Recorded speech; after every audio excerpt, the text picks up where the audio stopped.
Okay, so there's a kind of control that never once uses force. It doesn't lock you up, it doesn't shut you up. It just makes disagreeing so tiring that you stop bothering. And once you see that, you see it everywhere. You feel it. You feel it when an unpopular opinion costs more than it used to. When certain thoughts get edited before they even reach your mouth. There's this little calculation that runs before you speak. Who's listening? What will they think? Is this even worth it?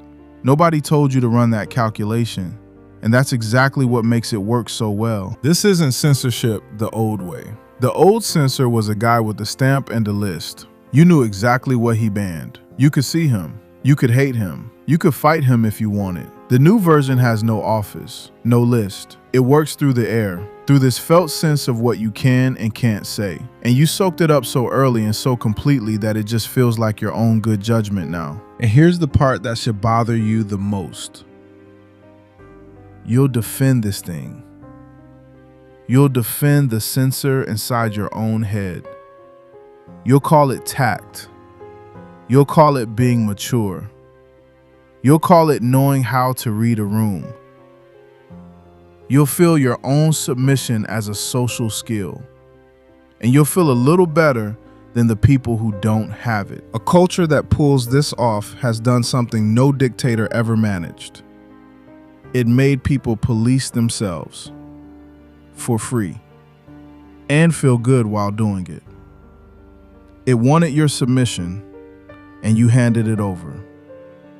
Nobody even had to ask out loud. So let me back up, because there's this guy. It's almost 200 years ago. There's this French aristocrat named Alexis de Tocqueville, and he tours the young American democracy and comes back with a warning almost nobody wanted to hear. He liked what he saw, mostly, but he felt something dangerous growing inside it. Something he thought democracy was specially prone to. He wasn't scared of the old kind of tyranny. The king, the boot, the dungeon. That kind, he said, is crude and obvious. And because it's obvious, people fight it. He was scared of something quieter. He called it the tyranny of the majority. In a democracy, he noticed, the majority doesn't just hold power, it holds moral authority. What most people believe starts to feel not just common, but correct. And to stand against it feels not just risky, but somehow shameful.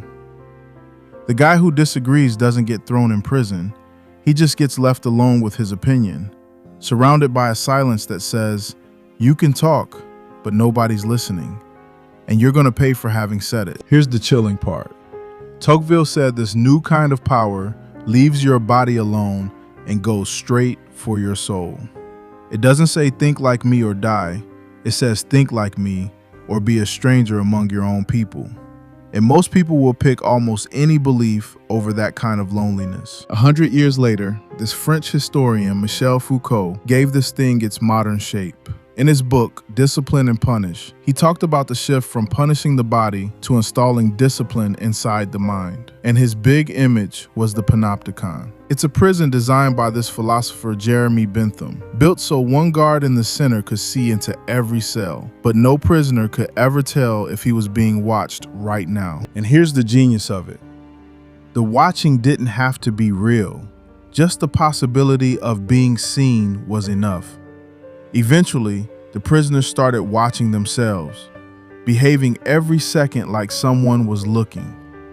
The guard could leave the tower completely, and the discipline would just keep running inside each prisoner's own head. And Tocqueville's worry was specifically about democracy.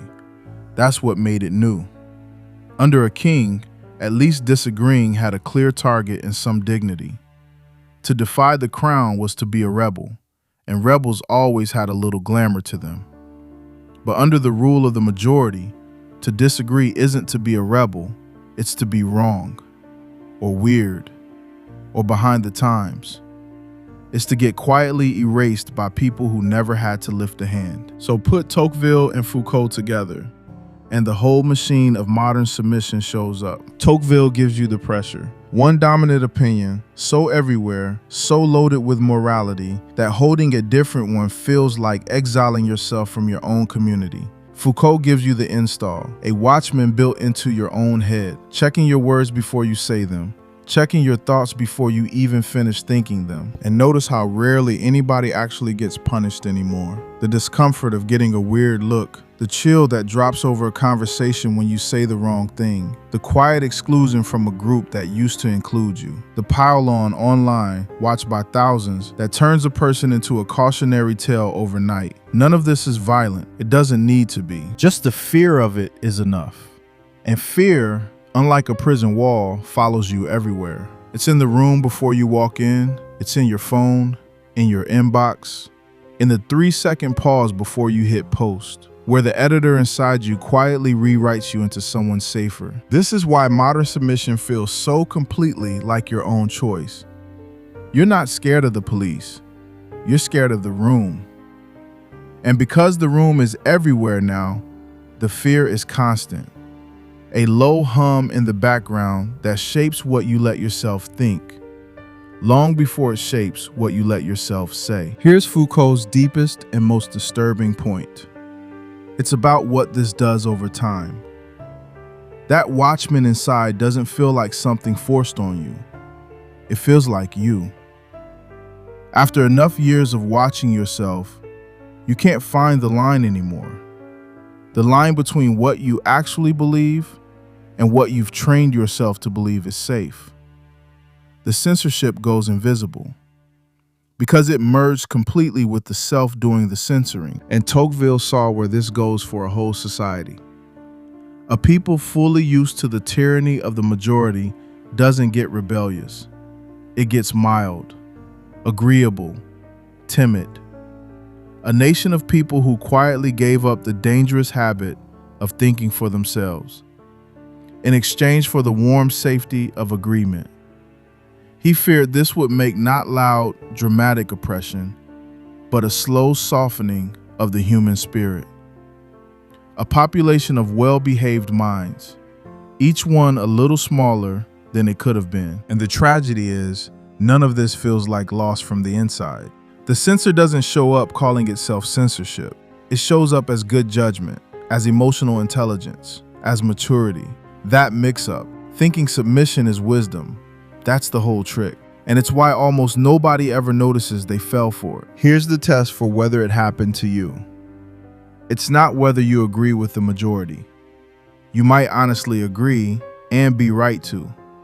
The test is whether you can still feel the difference. The difference between a belief you arrived at and a belief you absorbed. If that line has gone dim, the watchman's been in the tower a long time. Picture it. A person sits down to write something honest, an opinion they hold, carefully, in good faith. And before a single word gets typed, a parade of imagined faces shows up. The coworker who will disapprove, the acquaintance who will screenshot it, the vague crowd that'll decide what kind of person they are based on this one sentence. The opinion doesn't get dropped because it was proven wrong. It gets dropped because the imagined cost of the imagined room was too high. Nobody was actually there.